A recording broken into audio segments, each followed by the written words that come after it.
2017 nang mag-viral ang magkapatid na sina Bunak at Bilog. Ni-remake nila ngayon ang video na nagpasikat sa kanila na muling nag-trend.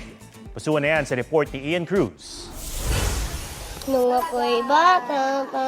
Kung pamilyar ka sa tunog na yan, titigan mong mabuti ang video. Ipapasok ko to sa Facebook, visit ka. Hindi lang kamukha dahil sila ang OG, the icons, the legends, the moment.